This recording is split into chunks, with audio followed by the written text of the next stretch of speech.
Saya ingin fokus satu aja pimpinan. Terutama ini untuk KPU dan Bawaslu. Apa yang terjadi di Jawa Timur?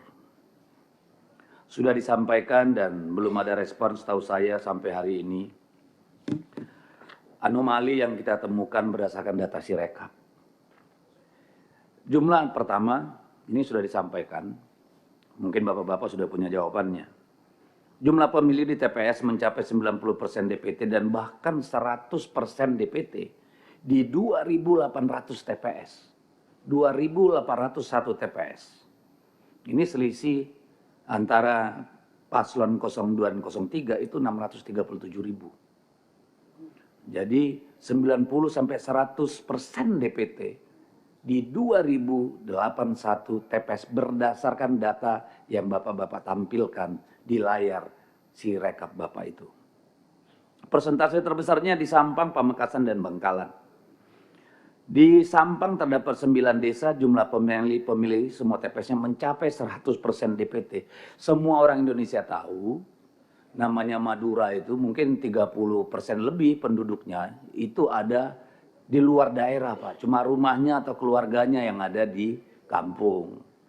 Ya kalau mereka ini pulang, Pak, sampai 100% Suramadu itu udah macet, Pak. Udah pasti, Pak. Ya. Jadi tolong jelaskan sama kita nanti bagaimana pemilih di TPS itu 90 sampai 100% DPT. Ini melebihi Pilpres, Pak. Lalu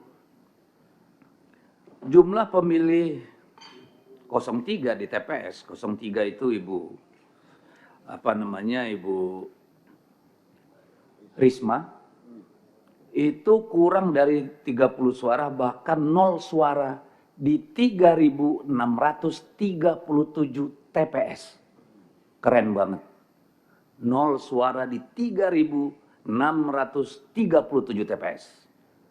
Selisihnya dengan yang dikatakan menang menurut quick count 770.000 suara. Yang saya tahu, pemenang suara terbesar di situ pada saat Pileg itu Pak Buya Said Abdullah dengan suara 500.000 lebih, Pak. Ibu Risma, mantan wali kota Surabaya, yang disayangi rakyatnya terpilih 2 kali, Pak.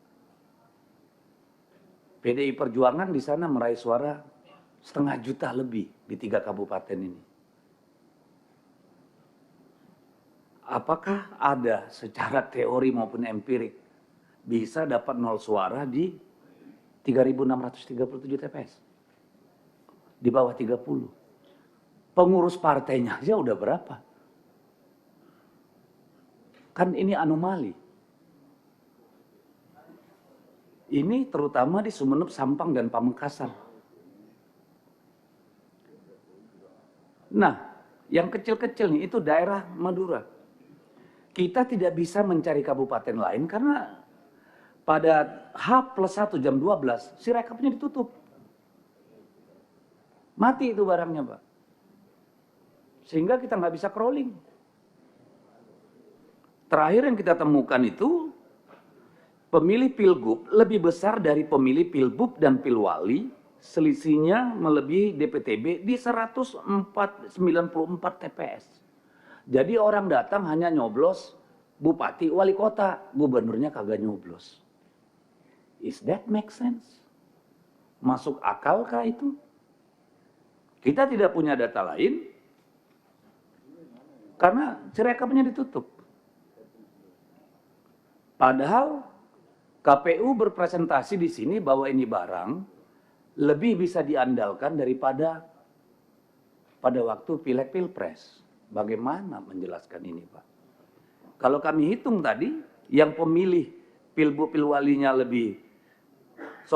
pemilih Pilgub lebih besar dari pemilih Pilbub dan Pilwali. Jadi lebih banyak yang hanya milih gubernur. Nggak nyoblos bupati, wali kota. Saya nggak ngerti rumusnya di mana tuh, Pak. 194 TPS. Ini terutama di Madiun, Situbondo, dan Kediri. Gimana menjelaskan ini? Saya nggak mau nuduh-nuduh. Nanti disuruh buktiin lagi. Yang dibayar negara menyelenggarakan siapa?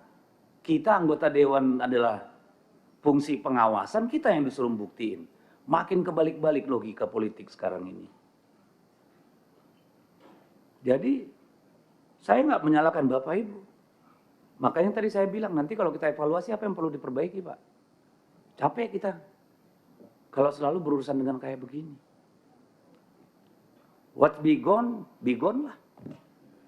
Tapi kalau kita nggak belajar juga dari proses ini, keledai kita semua. Kami ingin perbaikan Bapak Ibu. Kalah menang itu konsekuensi dalam sebuah pertarungan. Jadi itu saja pimpinan. Saya mau nanti jawabannya yang clear and clean. Karena saya percaya tak seorang pun yang terhormat di ruangan ini akan mengabaikan semua anomali yang terjadi dalam pilkada kita. Ini menyangkut kehidupan kita berdemokrasi dan berbangsa. Terima kasih.